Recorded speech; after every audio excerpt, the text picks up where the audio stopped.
ఈ సంవత్సరపు ఈ ఆఖరి ప్రభు బలలో పాల్గొంటున్నాం మనం. సంవత్సరపు ఆఖరి ప్రభు బలలో పాల్గొంటున్నాం మనము. ఆయన శరీరపు రక్తములో పాలిభాగస్తులు అవుతున్నాం మనము. దేవుని యొక్క వాక్యం ఏమంటుందో తెలుసా? నా శరీరము తిని నా రక్తము తాగితేనే కానీ నా యందును నేను వాని యందును నిలిచి ఉందును. దేవుడు నీ యందు నిలిచి ఉన్నాడా? దేవుని బిడ్డ జాగ్రత్త సుమి, దేవుడు నీ యందు నిలిచి ఉన్నాడా? దేవుడు నీ యందు నిలిచి ఉంటే దేవుని భయము నీలో ఉంటుంది. దేవుడు నీ యందు నిలిచి ఉంటే నువ్వు జాగ్రత్త కలిగి ఉంటావు. దేవుడు నీ యందు నిలిచి ఉంటే నువ్వు పాపము చేయవు. దేవుడు నీ యందు నిలిచి ఉంటే నువ్వు చక్కగా దేవుని మార్గములలో నిలవబడే వ్యక్తిగా నీవు ఉంటావు. ఆమేన్. హల్లెలూయా, హల్లెలూయా. దేవునికి ఇష్టమైన వ్యక్తిగా నువ్వు నిలబడగలుగుతావు. దేవుని సంతోషపరిచే వ్యక్తిగా నువ్వు ఉండగలుగుతావు. ఏది ఏమైనా సరే క్రీస్తు కొరకు నేను అడుగులు వేయాలని, ఏది ఏమైనా సరే నేను క్రీస్తు కొరకు నేను జీవించాలని, ఏది ఏమైనా సరే నేను క్రీస్తులాగా బ్రతకాలి, క్రీస్తులాగా జీవించాలి, క్రీస్తు వైపు నా చూపులు నిలపాలి అని రోషము కలిగినటువంటి జీవితముతో దేవుని కొరకైనటువంటి క్రీస్తు కొరకైనటువంటి అడుగులు వేస్తూ దేవుని బిడ్డలారా ఆయనలా ఉండాలనేటువంటి ఒక జీవితము నీలో, ఆ మంట, ఆ తృష్ణ, ఆ అగ్ని, ఆ యొక్క కృప నీలోనికి పరిశుద్ధాత్మ దేవుడు అంత్య దినాలలో కలుగు చేయునుగాక. అంత్య దినాలలో ఆత్మ మరింతగా రున్నంతలు అవ్వాలి, కానీ ఆత్మ ఏమవకూడదు, చల్లారిపోకూడదండి. అంత్య దినాలలో దేవుని యొక్క ఆత్మ, దేవుని యొక్క మహిమ, ఆయన కృప, ఆయన సన్నిధి మన మీద ఉండేటట్లుగా మనము చూచుకుందాము గాక. ఆమేన్. హల్లెలూయా. ఆయన నమ్మదగిన దేవుడు, ఆయన పరిశుద్ధుడైన దేవుడు. ఇదిగో ఆయన అంటున్నారు, నీవు నీ పాపములను ఒప్పుకున్నట్లయితే దేవుని సన్నిధిలోకి వచ్చి నీ పాపములను దేవుని పాదాల దగ్గరకు వచ్చి, ఆయన నీ పాపినయ్యా, అయ్యా నేను నిర్దోషినయ్యా, అయ్యా నీకు ఇష్టమైనటువంటి వ్యక్తిని నేను జీవించలేకపోతున్నాను, క్షమించయ్యా అని దేవుని ఎదుటి నీవు అడిగినప్పుడు ఆయన నమ్మదగిన వాడు, నీతిమంతుడైన దేవుడు గనుక ఆయన ఏం చేస్తాడో తెలుసా?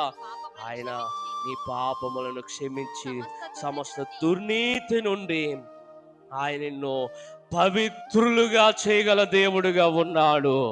ఆమేన్. హల్లెలూయా. ఓ పవిత్రురాలైనటువంటి వ్యక్తిగానే ఉండాలి కదా. ఆయన నేడో రేపో అతి త్వరలో ఆయన రానై ఉన్నారు. అతి త్వరలో రానైన యేసయ్యను నువ్వు ఎదుర్కోవాలంటే నీ రక్షణ వస్త్రం మలినము కాకుండా, నువ్వు యొక్క కాపాడుకున్నటువంటి, నీవు పొందుకున్నటువంటి ఇదిగో ఈ రక్షణ వస్త్రాన్ని ఏ మాత్రము కూడా మలినము కాకుండా దేవుని బిడ్డ దేవుని కొరకైనటువంటి ఒక తృష్ణ కలిగిన భక్తి జీవితము నువ్వు కలిగి జీవిస్తే ఆయన రాకడలో ఎత్తబడే కృపను, ధన్యతను, భాగ్యాన్ని దేవుడు ఖచ్చితంగా, ఆ మహోన్నతుడైన సర్వశక్తిమంతుడైన దేవుడు నిశ్చయముగా ఆయన మనకు అనుగ్రహించును గాక. ఆమేన్. హల్లెలూయా, హల్లెలూయా. సామెతల గ్రంథంలో రాయబడింది 8వ అధ్యాయంలో, అతిక్రమను దాచిపెట్టేవాడు వర్ధిల్లడు. దాన్ని ఒప్పుకొని ఏం చేయాలి? దాన్ని ఒప్పుకొని విడిచిపెట్టాలి. దాన్ని ఒప్పుకొని ఎన్నో మార్లు దేవా నేను పాపినయ్యా అంటున్నావు, కానీ ఏం చేయలేకపోతున్నావు తెలుసా? విడిచిపెట్టలేకపోతున్నావు. దేవుని బిడ్డలారా, అయ్యా నేను పాపిని తండ్రి నన్ను క్షమించు అంటున్నావు. ఇదిగో మరలా నువ్వు విడిచిపెట్టలేని స్వభావముగా ఉంటున్నావేమో, విడిచిపెట్టాలి. ఇదిగో ఇప్పుడే గొడ్డలి వేరున ఉన్నది, ఫలింపని ప్రతిదీ కూడా దేవుడు ఏం చేస్తాడు? ఆయన నరికి వేసి ఎక్కడ పడవేస్తాడు? ఆరని అగ్నిలో పడవేస్తాడు. జాగ్రత్త సుమి. ఎన్నో వాక్యాలు వింటున్న ఆ వాక్యాలు మన హృదయాల్లో వెళ్ళడం లేదండి ఈ రోజున. ఎన్నో వాక్యాలు వింటున్న ఆ వాక్యాలు మన జీవితాల్లోనికి హత్తుకోవడం లేదండి. ఎంతవరకు నామకార్థమైన జీవితమేనా? ఎంతవరకు నామకార్థమైన భక్తేనా? ఎంతవరకు ఈ లోకపరమైనటువంటి పరిస్థితుల వైపు చూడడమేనా? క్రీస్తు కొరకు మనం అడుగులు వేయాలని, ఎంత దినాలలో క్రీస్తు కొరకు మనం జీవించాలని, క్రీస్తు కొరకు మనం బ్రతకాలని అనేక మంది పరిశుద్ధ బైబిల్ గ్రంథంలో తమ జీవితాలను వారు ఆ దేవుని కోసం త్యాగం చేశారు కదా. తమ జీవితాలలో దేవుని కోసమేమో రోషము కలిగిన వారిగా మేము ఉండాలి అని వారు ఇష్టపడ్డారు కదా. అటువంటి జీవితం నువ్వు ఉండడాన్ని నువ్వు ఇష్టపడుతున్నావా? లేకపోతే నామకార్థమైనటువంటి జీవితంతో జీవిస్తూ ఒకవేళ పైకి భక్తిగా నువ్వు నడుస్తున్నావు, పైకి భక్తి కలిగిన వ్యక్తిగా నువ్వు ఉంటున్నావేమో, జాగ్రత్త సుమే. పైకి భక్తిగా ఉంటే దేవుని శక్తి నువ్వు పొందుకోలేవు, దేవుని శక్తి నువ్వు చూడలేవు. ఈ రోజున ఈ లోకపు ఆరంభాలతో నువ్వు ఇది కాలక్షేపము కాదు దేవుని బిడ్డ. దేవుని మహిమను కొనియాడడానికి నువ్వు ముందుకు వెళ్ళు. తప్పక నా దేవుడు నీ చేయి పట్టుకొని నీ ముందుకు నడిపించగల దేవుడుగా ఉన్నాడు. నీ జీవితంలో మేలు చేసి నీ హృదయంలో తృప్తిపరిచి ఆనందముతో నిన్ను నింపగల దేవుడుగా ఆయన నీతో ఉన్నాడు. ఆమేన్, హల్లెలూయా.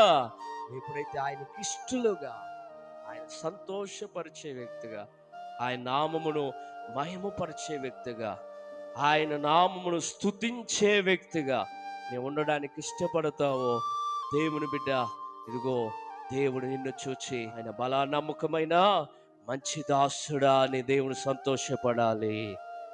ఆమేన్, హల్లెలూయా. యేసుక్రీస్తు ప్రభువారు బాప్తిసం పొంది బయటికి వచ్చిన తర్వాత ఒడ్డుకి, ఇదిగో ఈయన నా ప్రియ కుమారుడు, ఈయన యందు నేను ఎంతో ఆనందిస్తున్నానని ఒక స్వరం వినబడుతుందంట. ఈయన యందు నేను, అవును, నీ యందు దేవుడు ఆనందిస్తున్నాడా?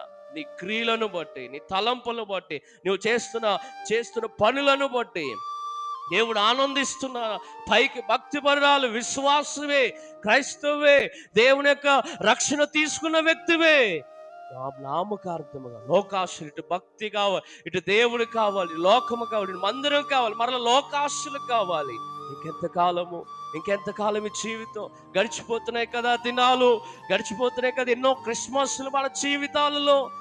దేవునికి ఇష్టలుగా ఉండడానికి, ఇష్టురాలుగా ఉండడానికి ఒక అడుగు వేసి చిన్న ప్రార్థన చేసుకో. ప్రభు నీతో ఉండి నీ చేయి పట్టుకొని సదాకాలము నమ్మదగిన దేవుడు ఆయన. ఆయన ఎవరు చెప్పండి? మనం నమ్మదగిన వారము కాకపోయినా మన యేసయ్య ఎవరు చెప్పండి? మన యేసయ్య ఎవరు చెప్పండి? ఆయన నమ్మదగిన దేవుడు. ఆమేన్, హల్లెలూయా.